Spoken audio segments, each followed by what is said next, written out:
Please rise for the stand for the flag salute. Thank you.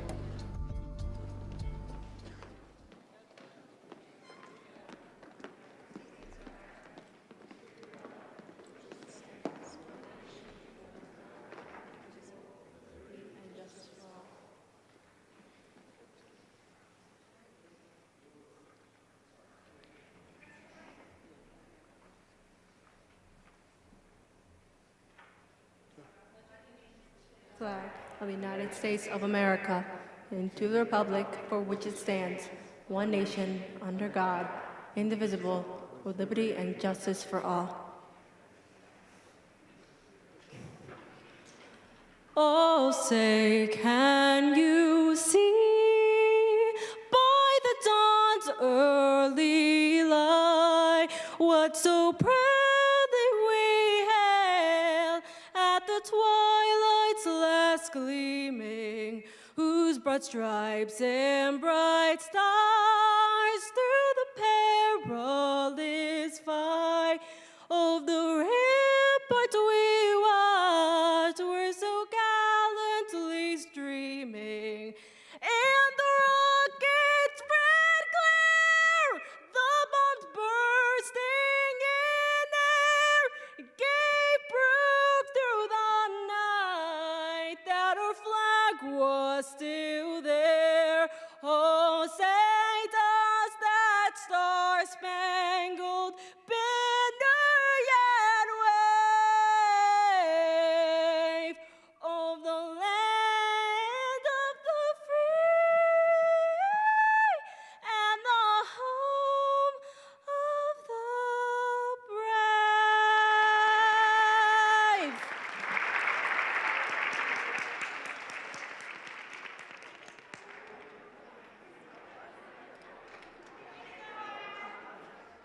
That was beautiful. Thank you.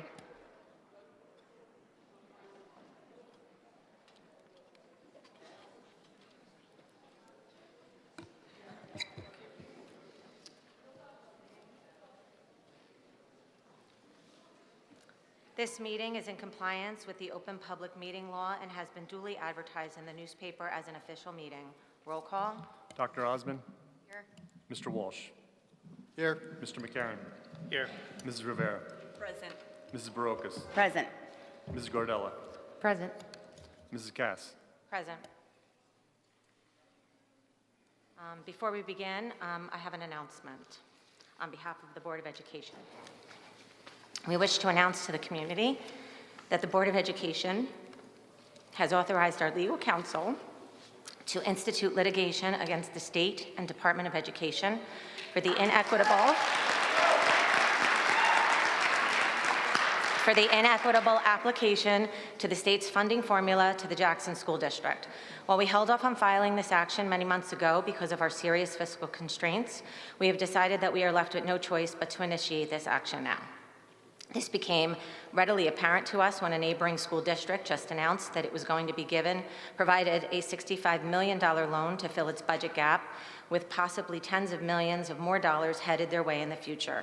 Conversely, the Jackson Board of Education appears to be held to a different standard that was required to submit a balanced budget before any advanced aid payment was even considered. This forced us to sell one of our schools to close our ever-widening budget gap. This is sad on many levels. While we only want the best for every school district in the state, we also believe the state's laws and regulations must be applied fairly and even-handedly to everyone. Clearly, they are not. For this reason, we believe that the state needs to be held accountable for the arbitrary and possibly discriminatory manner in which they fund school districts like Jackson, a school district that has been fiscally responsible and has been able to sustain strong programs despite the devastating cuts we have endured over the years. Unfortunately, we are being pushed over the fiscal cliff with no lifeline being provided by the state. This is particularly troubling because the state and our own fiscal monitor have candidly acknowledged that Jackson has a revenue problem and not an expense problem. We will keep the community updated about the status of the litigation as the case unfolds.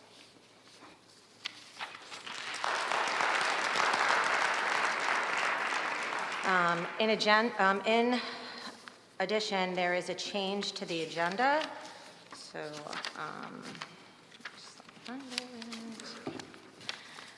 For the Strategic Redistricting and Restructuring Program, items 1D will now read that Getz Middle School will house the district upper elementary students to grades 5 and 6. And item E will state that McAuliffe will be closed and its use will be determined at a later date. Thank you.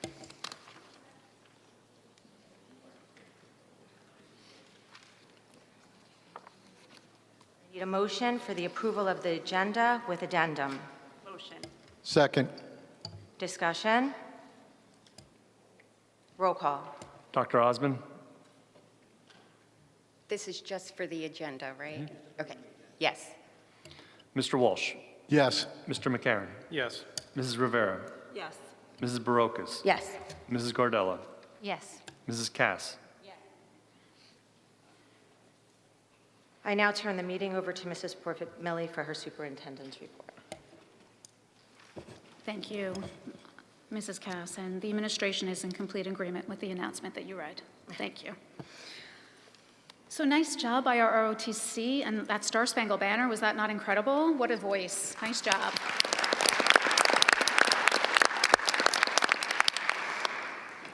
As we do at each of our board meetings every month, we will begin this evening with our high school student reps. And so this evening, I'd like to start with Katie from Liberty. She can come to the podium and tell us about the Liberty happenings.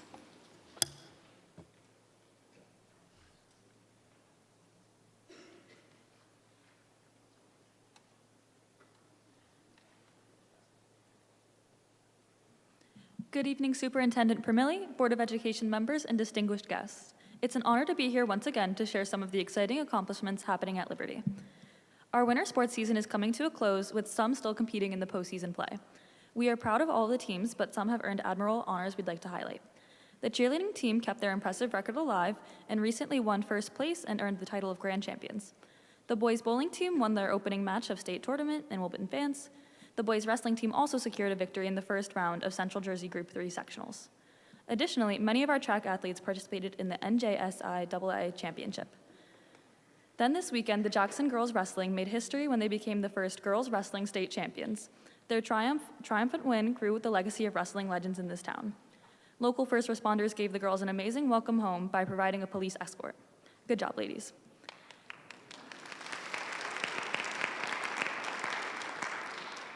In the realm of extracurricular activities, our clubs have been very active.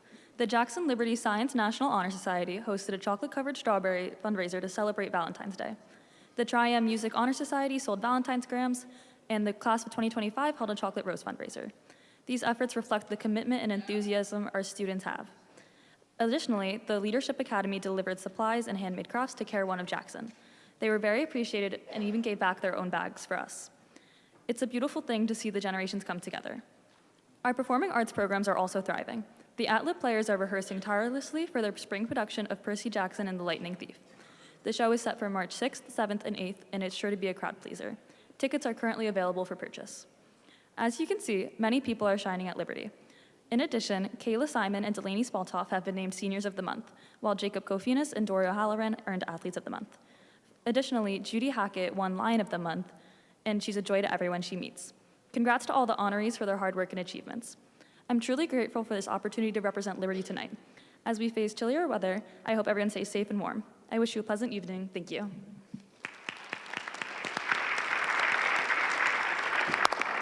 Thank you, Katie. An excellent report as always, and some wonderful happenings at Liberty. So next to the mic, I'd like to call Colin for memorial.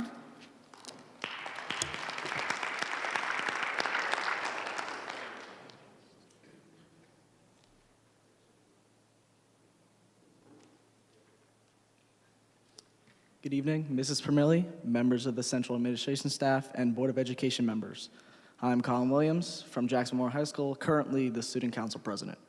I'm excited to be here tonight to share some of the great things happening at JMHS. First, I want to give a huge congratulations to our girls Jaguar wrestling team for winning states.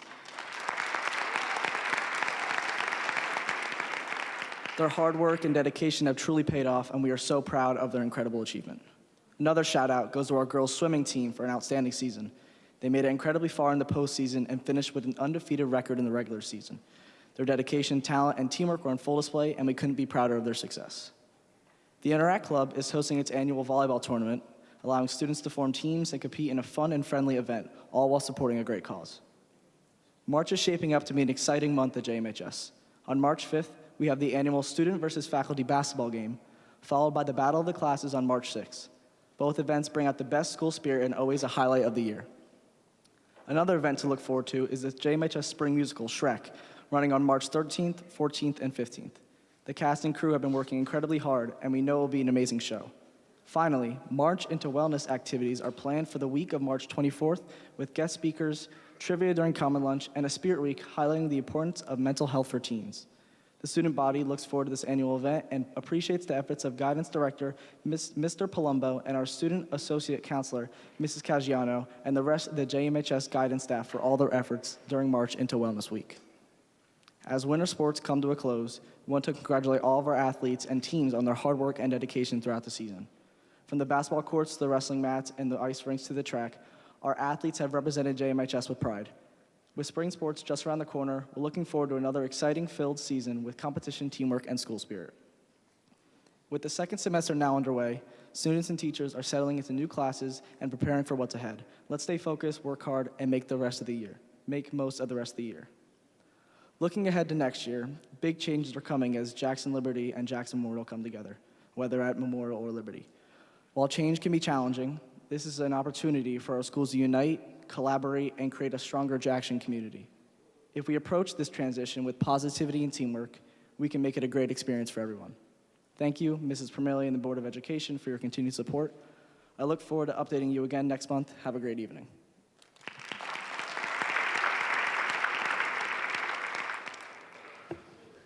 Thank you, Colin, for the excellent report and the wonderful positive messaging at the end as well. So I too would like to point out some exciting and similar items that are happening across the district. Just a few things for this evening. You heard about the upcoming musicals and plays at both our middle schools and high schools are about to launch in March with their performances. I do encourage you to come out and support our students. They are amazing. What they can do, and it's just a wonderful opportunity to get to see our students performing. So please I encourage you to go support them like you would support anybody else. They're incredible programs, and I can't wait to see them myself. I too would like to congratulate the high school Jackson wrestling girls team for their big win on Sunday.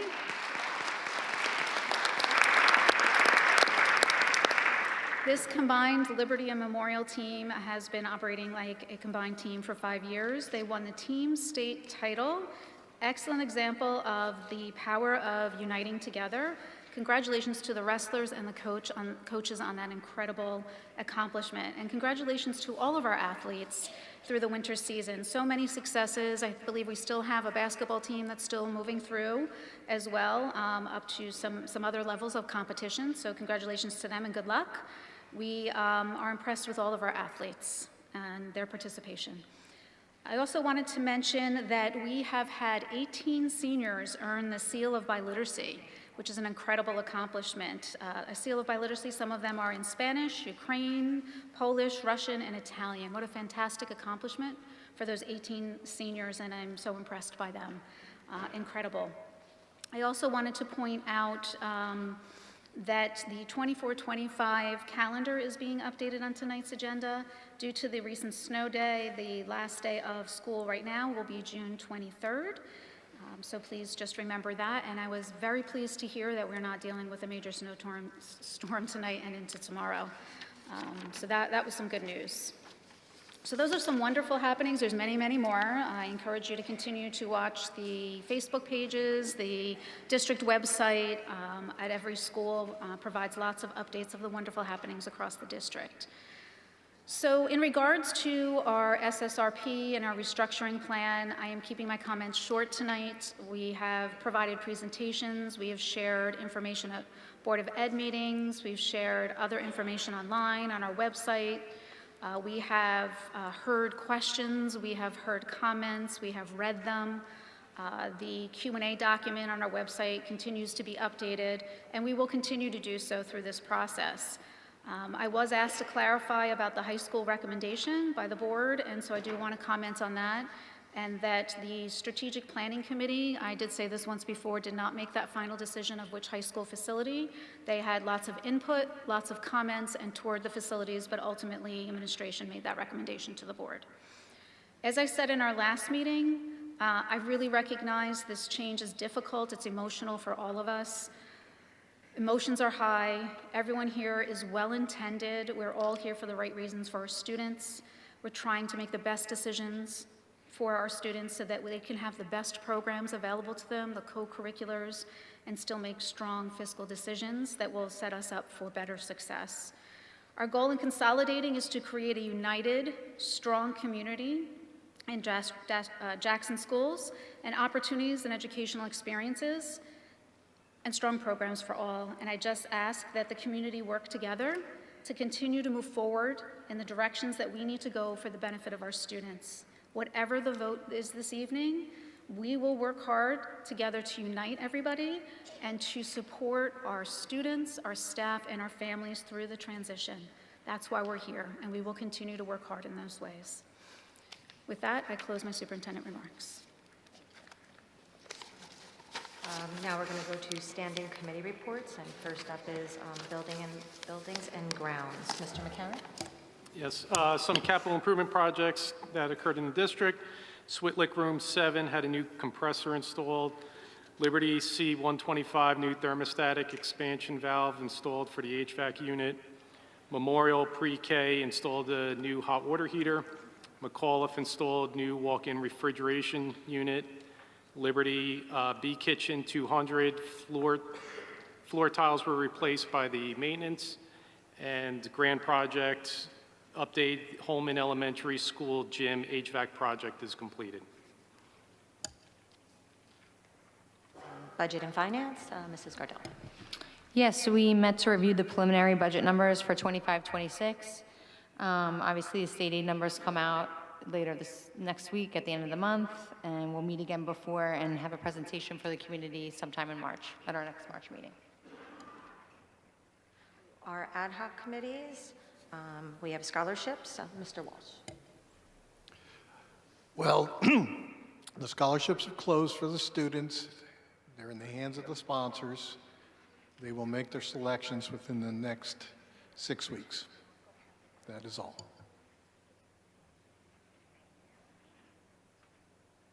Next up is the state and county school boards representative, Mrs. Rivera.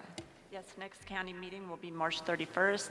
It will be 8th grade dialogue at Central Regional High School at 6:30.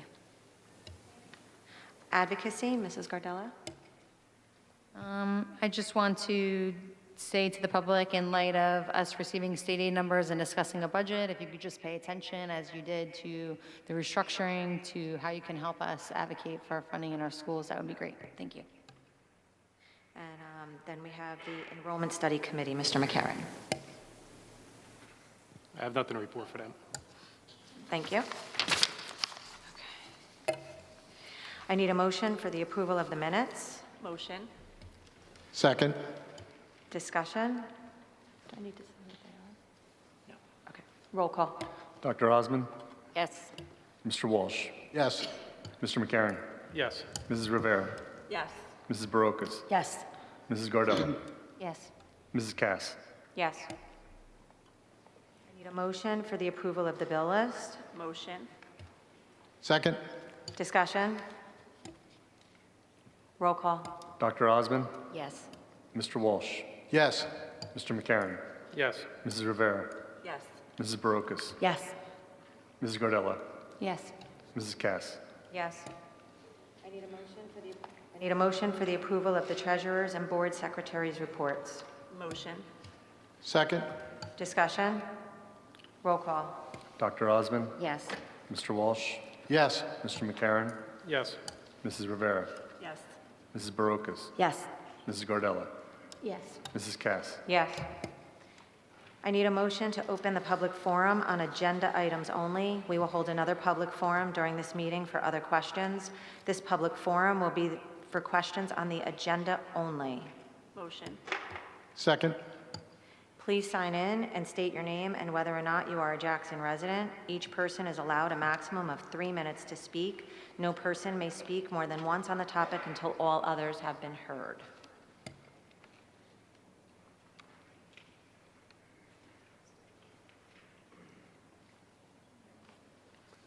Seeing no one come forward, I need a motion to close public forum. Motion. All in Second. favor? Aye.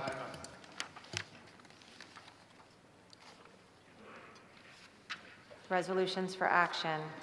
I need a motion to move the strategic redistricting and restructuring plan. Motion. Second. Discussion. Roll call. Dr. Osmond? Okay, so this is what we're doing now, right? Yeah, okay. So I'm going to share some thoughts before I vote so that people understand where my vote's coming from. Is that okay? Right? Because that's just, okay. There was discussion, Yeah. Oh. Yeah, we're good? Okay. So I wrote out some thoughts. I think it's important to share these. So we find ourselves in this very untenable position because the state has not given the Jackson School District our fair share of funding, despite the fact that we are fiscally responsible and compliant with every edict that comes down from the state, whether we agree with them or not. When Governor Murphy took office 7 years ago, he implemented a devastating series of cuts that have debilitated our school district from a fiscal perspective. And we have tried very hard using Band-Aids to keep moving forward, and it is no longer feasible for us to do so.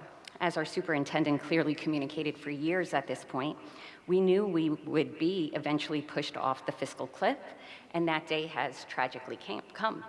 So instead of funding our schools at similar levels to what had been deemed necessary under prior administrations, it appears to me that Governor Murphy chose to take the surplus of tax revenues that the state has received over the last 7 years and reallocated it to Democratic stronghold communities that vote for them.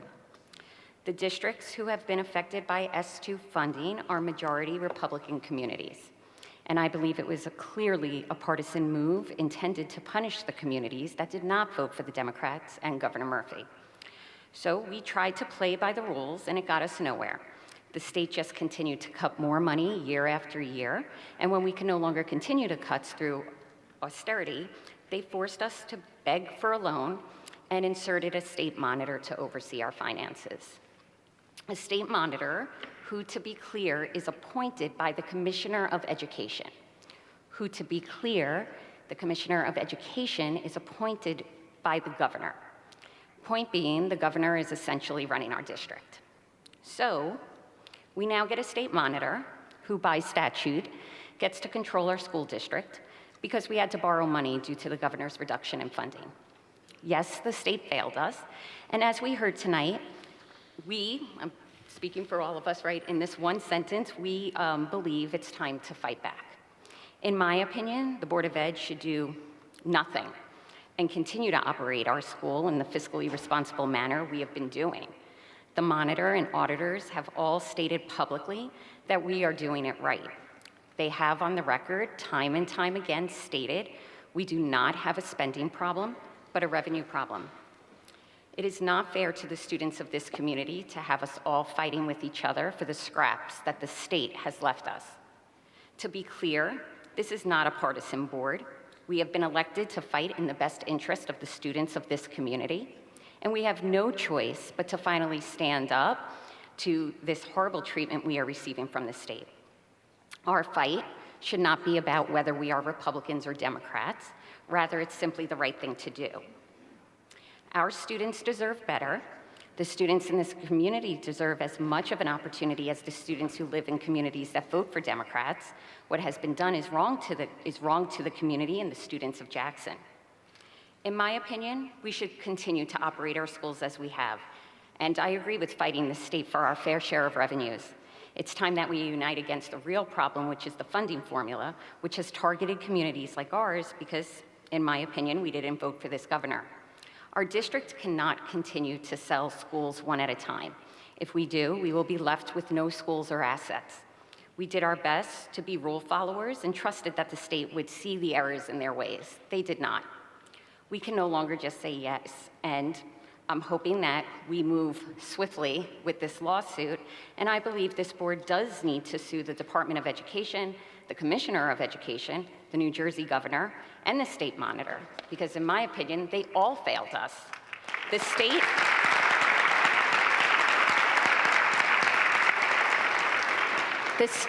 clearly cannot be trusted. The Jackson School District was told to create a balanced budget without any possible loan numbers being included. Other towns were told the same, ignored the directive, and were rewarded with millions in loans, which I believe is unlikely to ever be fully repaid. The Jackson School District was told there would be absolutely no loans given by the state. Yet, we are told that the state just gave an enormous loan to a neighboring district, a $65 million loan, but we're hearing it's probably going to be more like $100 million. And who publicly stated that the loans will most likely not be paid back and that they will never really be in a position to stop asking for loans due to how much they owe over the years, which is close to $300 million. That's in comparison to our $6 million, which we are actively and responsibly paying back each year as our loan agreement requires. In short, and as clearly as I could state it, the New Jersey state government collected our tax dollars, reallocated the money they collected in an unfair manner, lied, and last year alone told us that we should expect a cut of approximately $800,000, but instead the state cut us by a shocking $2.4 million. This is an additional $1.6 million over what we anticipated based on the untruthful information the state gave us prior to the release of the actual state aid numbers. Last year, after a huge waiting period and much begging on our part, the state, and I'm putting this in quotes, rescued us. And I put that in quotes because if you break it down, the state really only reallocated the money we already paid through our taxes and what they termed advanced state aid, but that's really just a fancy name for a loan, and then allowed us to repay that loan. Again, because we try to play by the rules, we have been paying back this loan on time, and in my opinion, that's double taxation. Lastly, after taking this loan, the state tells us we must pay for a state monitor, who we pay over $100,000 a year to enable her to override our votes. And let me point out, she is not, and she has never been an elected Jackson official. And so ask yourself, what has this person done for us besides placing us in more debt by paying her salary, a salary that we'll need to pay year after year simply because we paid our taxes, but then that money was not divided fairly? One of the state monitor's roles is to be meeting with their BOE, and they should be meeting with the BOE quarterly and providing training and education on how to avoid decision-making that led to needing a state monitor. We have had no meetings because, as our monitor has pointed out, we are doing things right, and this is a revenue problem and not a spending problem. The state monitor is also charged with the task to report monthly to our BOE and to the public. I don't believe she really ever did this. In her monitor capacity, we've only had questions answered, and many times, even those answers are, I can't really answer that. In my opinion, this is ridiculous that we're forced to pay for services of a monitor that has changed nothing in the way that the district runs. Again, because it's a revenue issue and not a spending one. Schools like ours are getting cut after cut. Neighboring schools are getting millions upon millions. Other districts in the state get billions, with a B, billions. What educational institution would ever need billions of dollars to offer a fair level of thorough and efficient education, also known as T&E? It's a number that's really insane. And you've all read the articles, they're throwing team building parties. These numbers are insane. In my opinion, it seems like discrimination by the state, saying one population of students is more important than another. This is fiscally and morally wrong. In a nutshell, our monitor has done nothing but saddled us with more debt by paying her salary. She has not helped us in securing any additional funding, has not offered solid recommendations since, as she stated, this is not a spending issue. I feel that if the state wants to continue to pay Ms. Morris, that's the state's choice. But as a board, I would like to see us make the commitment that we won't be signing those checks moving forward. And I hope to see that option discussed soon.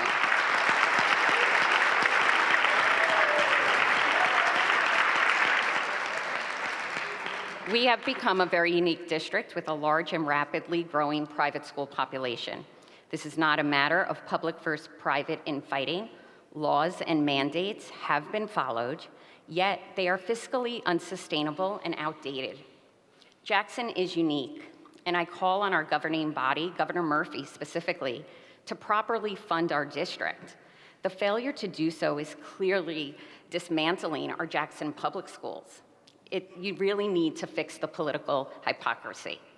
As a board, we do have a responsibility to continue to make ethical and well thought out financial choices. We cannot ignore the business side of education. We were voted into these positions because the community entrusted us to oversee policy and fiscal responsibility. But our community also expects us to think about our students. The state and Mrs. Morris, even though she's a very nice lady, but her role is very different than your boards. In my opinion, they look at the district strictly through the lens of finance, and the goal is a balanced budget with little regard to education. As a BOE member, I understand that we must think with a business mind, but we won't do that solely without thinking about education and our students' well-being. In Jackson, we are not asking for billions. We are asking for enough to continue to offer T&E to all students in our district. We are on the verge of not being able to offer thorough and efficient education. Without proper funding, we will not be able to continue programs. We will not be able to pay our bills. If we need to cut courtesy busing in a town like ours, the health and safety of students will be at risk. And we will not be able to do our part as a district, helping just produce educated and productive members of our society. The governor has offered waivers to improve test scores to essentially look better on paper for schools. Have you ever asked yourself why? Could it be that the state is positioning themselves to defend litigation filed against it in court cases that are based on T&E arguments? If you look great on paper, even if the numbers are inflated, everything's wonderful, isn't it? We must think about our actions before moving forward in all aspects of running this district, since high test scores, attendance, graduation rates, et cetera, can lead to another excuse by the state regarding lack of funding. Of course, we're BOE, our community, we want nothing more than for our students to be highly successful. But it appears that the state is using our students' success against us. That's tragic on so many levels. So we need to stop the political hypocrisy. We need the state to stop punishing students for the way that adults vote. Stop the double taxation. Stop sending billions of dollars to any school, and stop the reverse discrimination. It is my hope that we could take this all the way up the court system. In my opinion, that's the only way to fix a system that's so broken, is to stop placing Band-Aids on a problem that needs complete and total reform. So looking at what we're voting on now, I think I have a responsibility to make sure that we're being proactive and doing our job as a board. And so I'm going to vote yes for 1A, 1 through 4, but I am voting no for B, C, D, and E. Thank you.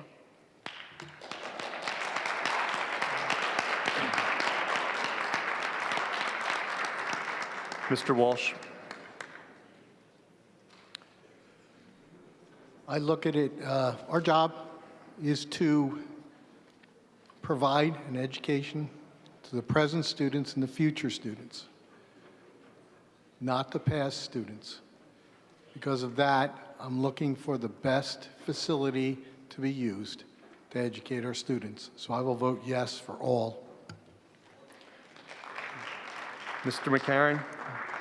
Yes, I'm going to be voting yes for A, 1 through 4, and I will be voting no for B, C, D, and E. Mrs. Rivera. Yes. Mrs. Barocas? I will be voting yes for 1 through 4. I will be voting no for 1B, no for 1C, and I will be voting yes for 1D and yes for 1E. Mrs. Gardella? I'm sorry.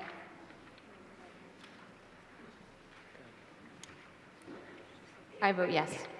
I am yes for 1D and 1E, right? Mrs. Gardella? She voted yes. Okay, yes, thank you. Mrs. Cass? Yes. Yes, so with 4 positive votes, the motion carries for items, the strategic redistricting and restructuring plan. Motion to move finance? Motion. Second. Discussion? Roll call. Wait, I had a quick question. For finance number 11, I think it was 11. Yeah, for 11, for the appraisals, what information was going to be provided within the appraisals for the report? Was that to include deeds as well, or no? It was not. It was a real estate valuation for the property sale and also an estimate for what the property would rent for. Okay, thank you.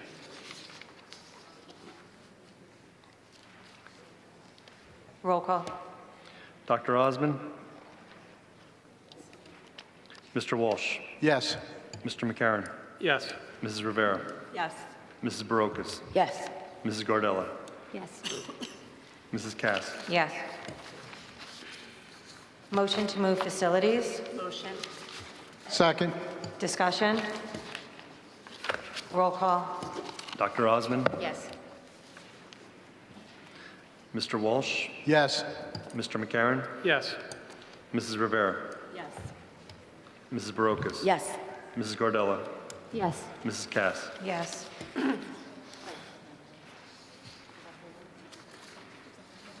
That was facilities. Motion to move programs? Motion. Discussion? Oh, second. Second. Discussion? Roll call. Dr. Osmond? Yes. Mr. Walsh? Yes. Mr. McCarron? Yes. Mrs. Rivera? Yes. Mrs. Barocas? Yes. Mrs. Gardella? Yes. Mrs. Cass? Yes. Motion to move students? Motion. Second. Discussion? Roll call. Dr. Osmond? Yes. Mr. Walsh? Yes. Mr. McCarron? Yes. Mrs. Rivera? Yes. Mrs. Barocas? Yes. Mrs. Gardella? Yes. Mrs. Cass? Yes. Motion to move personnel? Motion. Second. Discussion? Roll call. Dr. Osmond? Yes. Mr. Walsh? Yes. Mr. McCarron? It's going to be no for 11B5, yes to everything else. Mrs. Rivera? Yes. Mrs. Barocas? Yes. Mrs. Gardella? Yes. Mrs. Cass? Yes.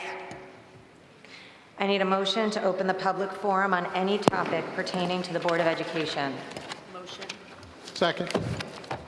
Please sign in and state your name and whether or not you are a Jackson resident.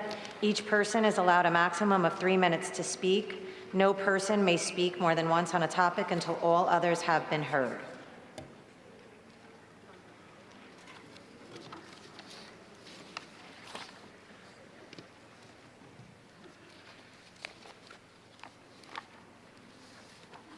If there are any questions, we will wait until the end and respond at once at the end. Thank you.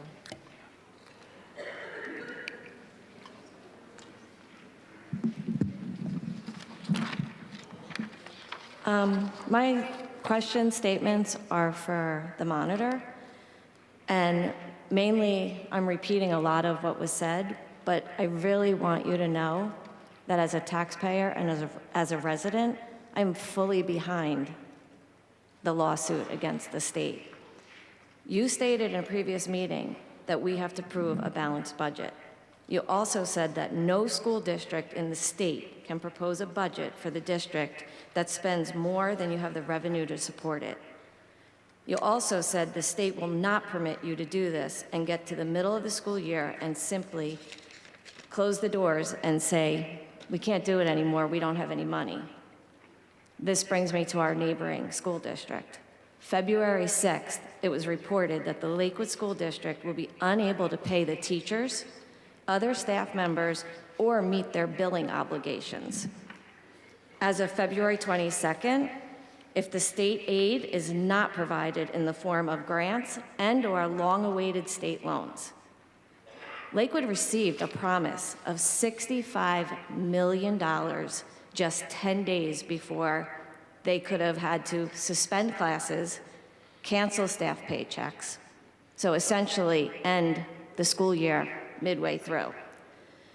The loan brings that school district's state loan debt to more than $230 million.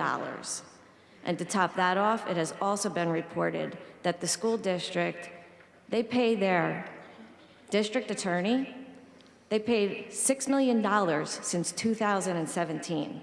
This is more than any other New Jersey public school lawyer makes. District's a lot bigger than Lakewood's. And to end, I'd like to say I'm very frustrated that our district is being cut off at the knees when we've proved to be fiscally responsible by a state government that is not themselves fiscally responsible. How is any of this okay? I don't understand.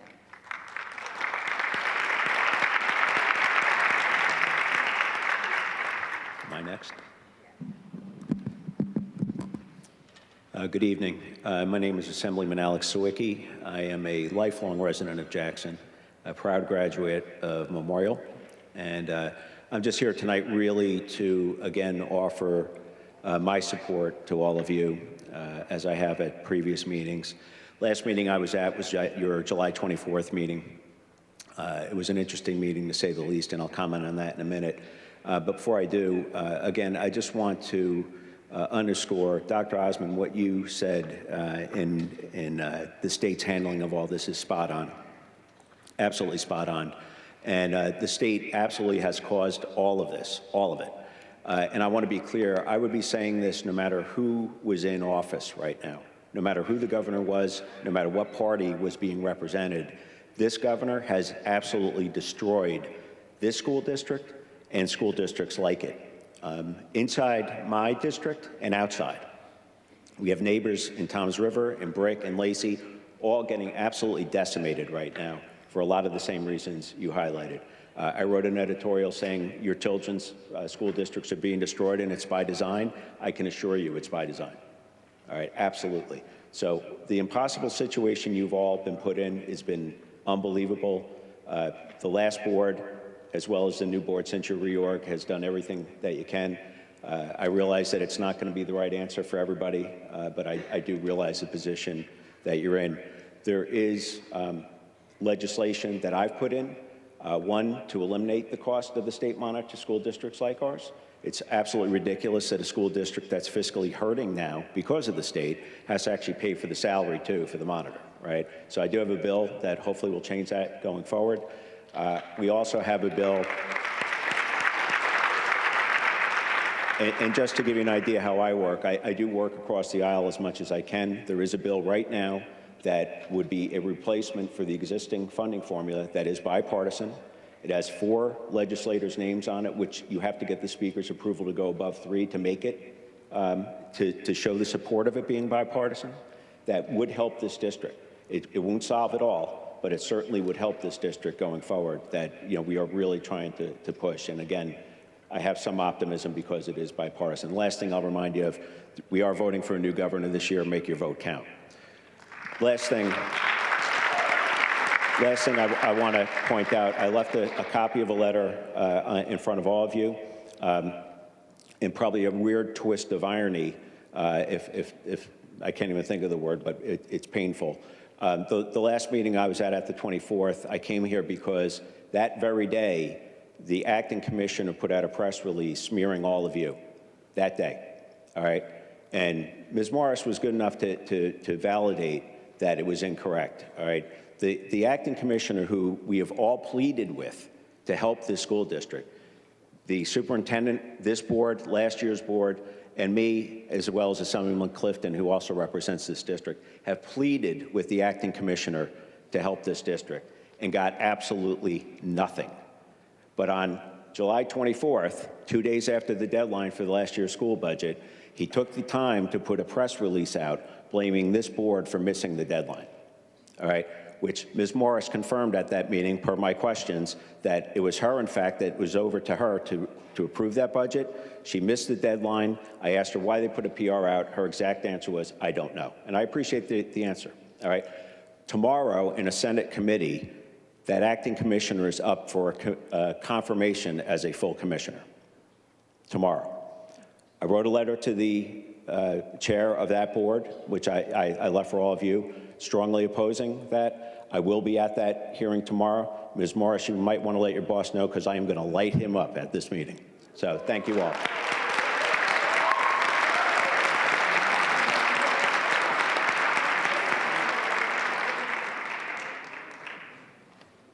My name is Nechama Goldstein, and I just wanted to tell you that I agree with everything that was said here about, the Jackson troubles, the public school and the state monitor. It's not what I came for, but I still agree with it. My children don't go to public school, they go to private school. And we are serviced by, the Jackson board has sent out the transportation to the LSTA.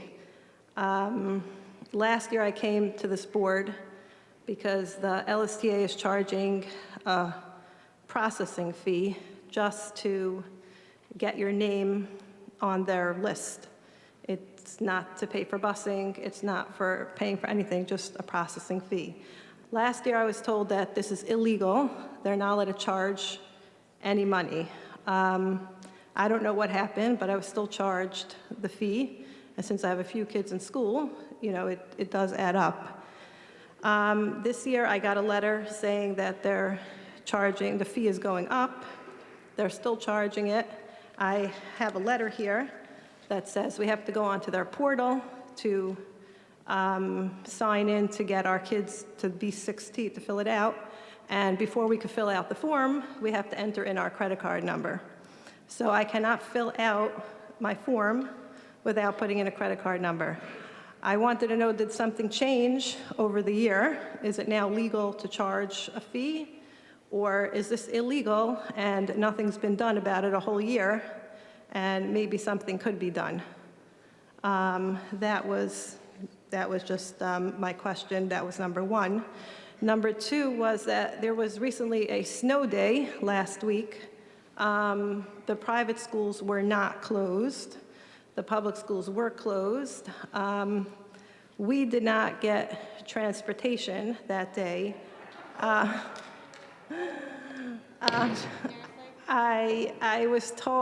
We were told, we got a message out that the Jackson board does not allow transportation, does not allow the LSTA to provide transportation. I just wanted to know if that was that they're not allowed to or they don't have to. I wanted to know what the real story was. That's what I came to find out. Thank you. Before anyone else speaks, I just want to remind everyone that this is a respectful building. I told you last time, I will ask you to leave if you cannot be respectful. I will not tolerate it. Thank you. Neither will this board. You can go.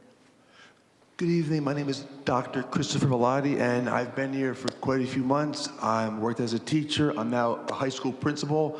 I know about budgeting and fiscals. I just want to thank you all for your time. Dr. Osmond made a lot of good points. God bless you.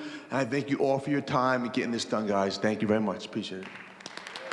And on behalf of my daughter, I thank you, Mr. Petrino, for everything for her in schools. I appreciate it. Thank you very much. Hi, Andrea Frangella, resident of Jackson. I just want to make sure I understood something correctly because, of course, we were all looking at like the original plan and all that. So I want to make sure I understand that Getz will become the 5-6 building and McCullough will be the one that's closed. So if that's correct, can someone please explain to me why that was decided? Thank you.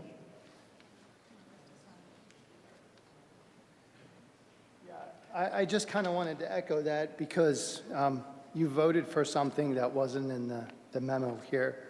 So there's a little, it's a little unclear. The other question, and I hope you can address this, is I know there's a lawsuit that's happening right now, and I was wondering how binding is your vote, considering there's an ongoing lawsuit, and we do have some time for that action to happen. Thanks.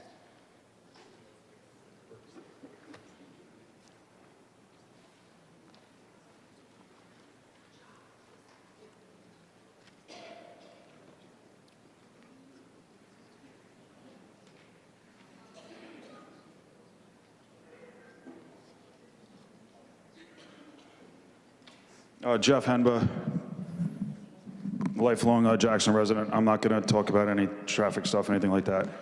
You made your decision. I don't agree with it. But we got to move on. We got to unite. A couple questions for you. I'm going to go back to sports again. It's another passion of mine.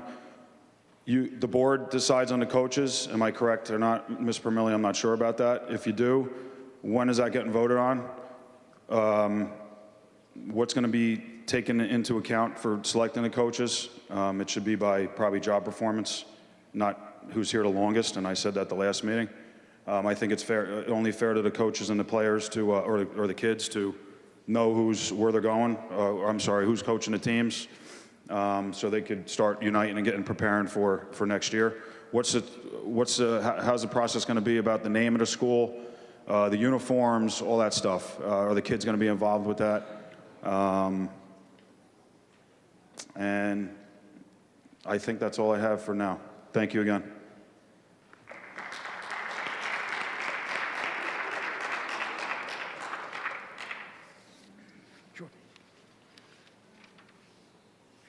Are there any additional questions? Seeing no one come forward, I need a motion to close public forum. Motion. All in favor? Aye.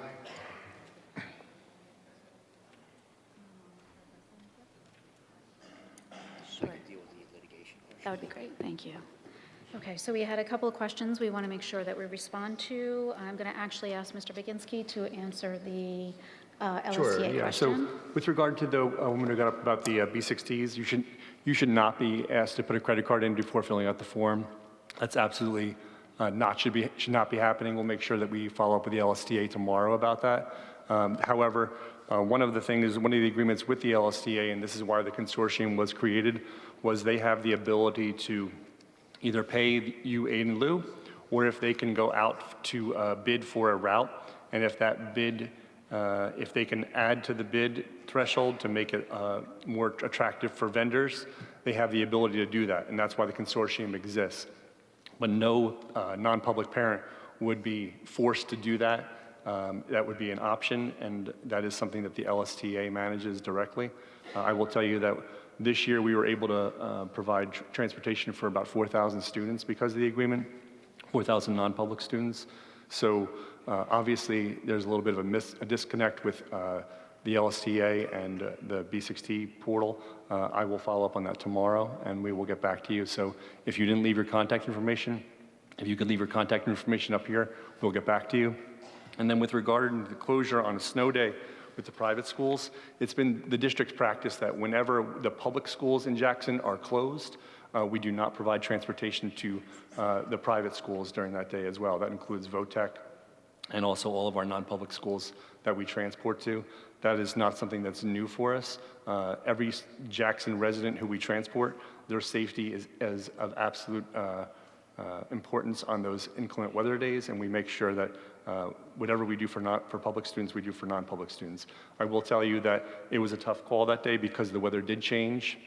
It started off as snow, then it became rain, and in the afternoon, it seemed like you could transport in the afternoon, but once a decision like that is made in the beginning, there's vendors involved, and that was the decision that was made. So we did have a communication with township officials, and one of the things we will do is we will revisit that in the future and consider it. We're not the only ones in the same boat. Lakewood, obviously, and also Toms River School District sends students to the Lakewood private schools. So we'll continue the discussion about that. Thank you, Mr. Baginski. I'm also going to turn the mic over to Ms. Cass to answer the question about the Getz-McAuliffe switch. The board switched Getz and McAuliffe for a couple of reasons. We did evaluation on both properties. McAuliffe had a higher value, so we felt down the road that may come into play. In addition, there was a title search done. Getz has a reverter clause on the property, so if it's not used for the purpose of the property, it reverts back to the original owner, and we felt that that would diminish the value of that property going forward. So for a 5-6 building, we felt that it was a good choice. There was a question about the litigation and how that could impact the redistricting plan, and I would say it certainly could potentially impact the way we've redistricted tonight in the future. But litigation is a long, arduous process, unfortunately, and I would say it's too early to tell at this point in time. But if we are ultimately successful, which of course is our goal, we could always revise and take another look at what we've done tonight in the future. It's not set in stone. And hopefully we'll get the results we're looking for in terms of the funding, and we can certainly evaluate the decision that we made tonight in the future. But again, it's, in my opinion, not going to affect what we did tonight for the 25-26 school year. I think it's going to take longer than that, unfortunately. Thank you, Mr. Zinnemer. And then we had another question about athletics. So Officer Hemp, I do want to let you know that all of those things are being taken under consideration. We were waiting for the final vote to begin those processes and to communicate with our staff. So those decisions and the ways that we will make decisions about coaches is forthcoming in the next few weeks, and taking into consideration some of the things that you mentioned. We have already started to begin to form committees of students and staff members in the process of looking at mascots and rebranding. So all of that work is to come. We have a lot of work to do now moving forward, and all of those committee works will now begin to move forward since there has been a board vote. And we will continue to keep the public informed on how things are progressing with our committee work. Students are a big part of that process. I believe those were all the questions tonight, so I turn it back to you. Okay, so we're going to go to board comments. I will start down with you, Mr. Walsh. First, besides the girls wrestling state championship, boys bowling won the Shore Conference Championship. They also won the division. And girls swimming won their division, so I'd like to congratulate all of them.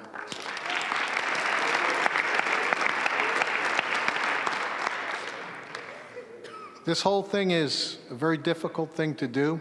It's emotional. Okay, in my opinion, I look at education, the educational. I was a longtime coach. Okay, I would love to stay on the fields that I coached, played on. I'm a graduate from Memorial too. But I look at the schools and I look at the facilities that they have, and me personally, I think that's more important. Okay, we'll get there. We'll come together and we'll make things work. Thank you.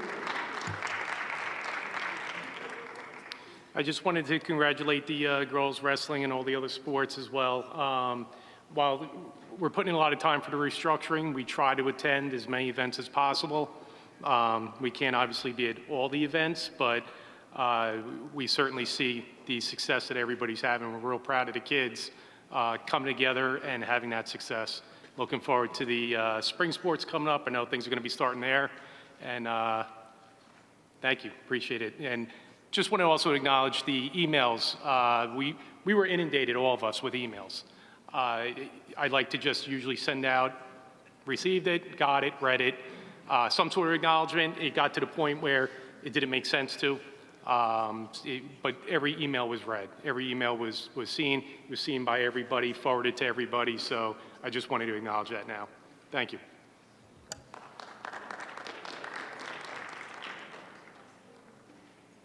Obviously, I said a lot tonight, so I'll just wrap it up with, I don't 100% agree with how the vote went today, but I very much respect the people who are on the board with me. And I don't think one way of looking at it or the other way of looking at it is wrong. It's just where we are prioritizing what we see as the most important. There's definitely people here who are going to say, oh, you know, it's education and I'm putting that facility first, and I could respect that. As a teacher, I could respect that. But I just hope that moving forward, I encourage our board, and I know they will do it, is that we cannot be naive to the fact that there is a business side to education. And I know we all want to see education as very, very pure, and we come in and we learn. I've been in the field a pretty long time, and I can tell you that's great, but there is a business side of education, and we have to keep that in mind moving forward, while still thinking about the education aspect and how it will affect children. So we have to kind of find that sweet spot. It's hard to do. We're all doing our best. We've read all the emails, the comments. I've seen the articles. Yes, everybody who's writing me emails, did you see your words were switched? Yes, I did. Thank you for the support. I'm sure it'll be interesting seeing what people write now. But thank you all for coming out. Now we need to unite. There's nothing else that we can do, and we move forward from here. If we agree with each other or not, we have to move forward.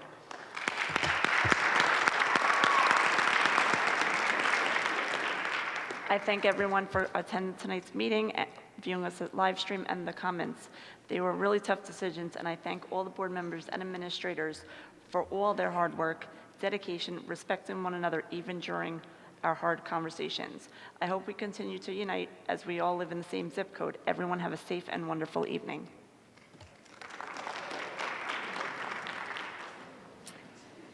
So we've spent, you know, many months, sleepless nights. I almost came in my pajamas. But I wanted to say I respect everyone on the board. They're very tough decisions. At the end of the day, we are one Jackson, and I'm looking forward to seeing everyone come together. And, you know, the lawsuit is also a must, and I'm looking forward to seeing what we get out of that as well. We're always going to fight for the school district as one. I also wanted to congratulate the girls swimming team, our boys bowling team, and the Jackson girls wrestling team for becoming state champions. I also wanted to congratulate Sophia Baliatrigo, Delaney Spaltoff, Gianna Berkeley, and my page for representing us the other day at National Girls and Women in Sports Day from both schools. And also for those of you that have no plans next Thursday night, on February 27th, the Jackson Education Foundation has plenty of seats open, and we'd love to have everyone join us throughout the community. It is a fundraiser for all of the students. All the money goes back as scholarships and grants, and it helps everyone. So I hope to see many of you there. And I'm happy that everyone turned out tonight, and it may not be exactly what everyone wanted, but at the end of the day, we will get through, and I think everyone will be for the better of it. So thank you all, and have a good night.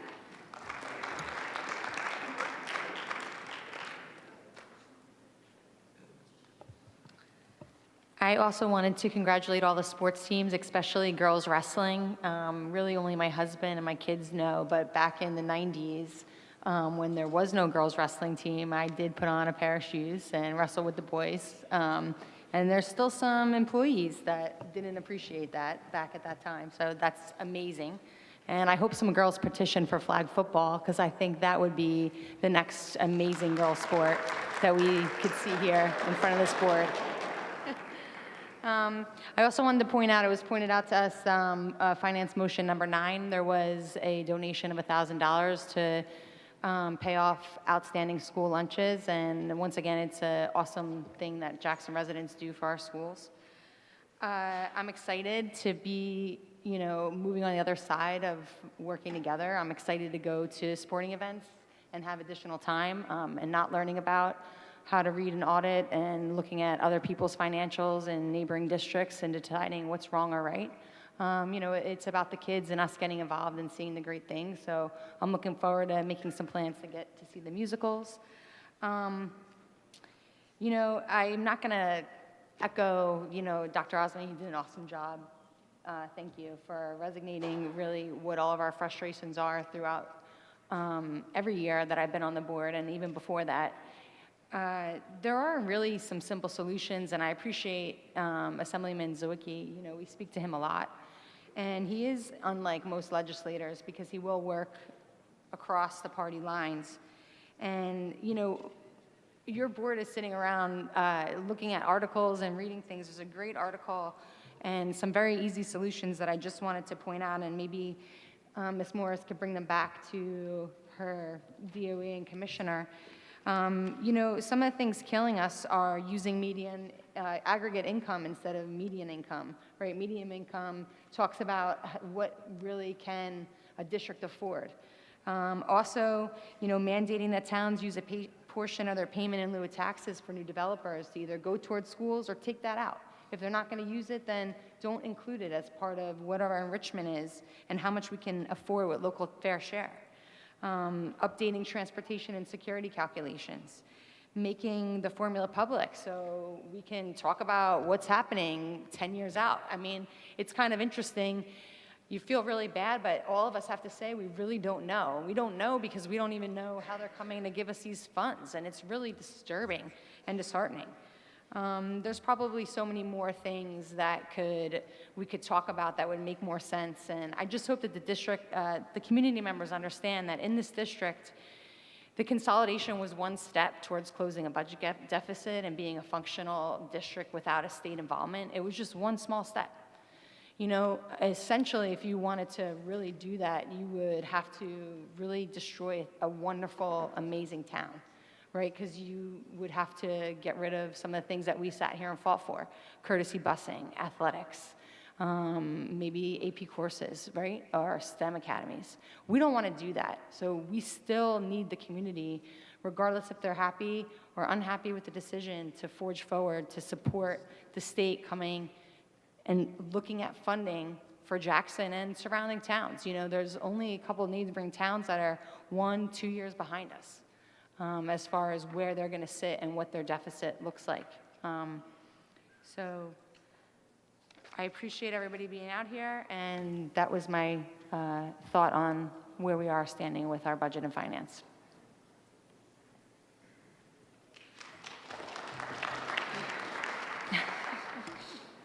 As always, being the last to go, I'm not going to echo everyone. Everything everyone said, I'm on board, I believe.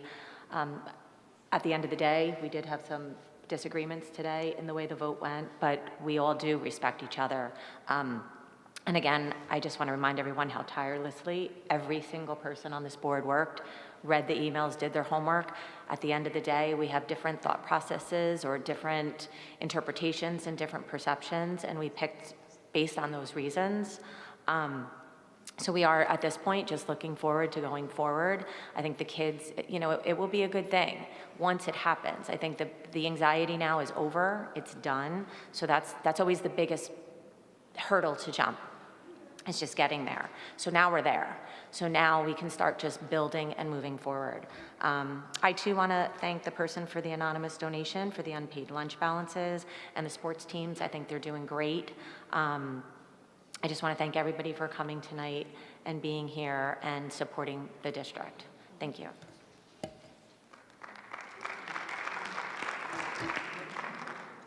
Motion to adjourn. Motion. Second. All in favor? Aye.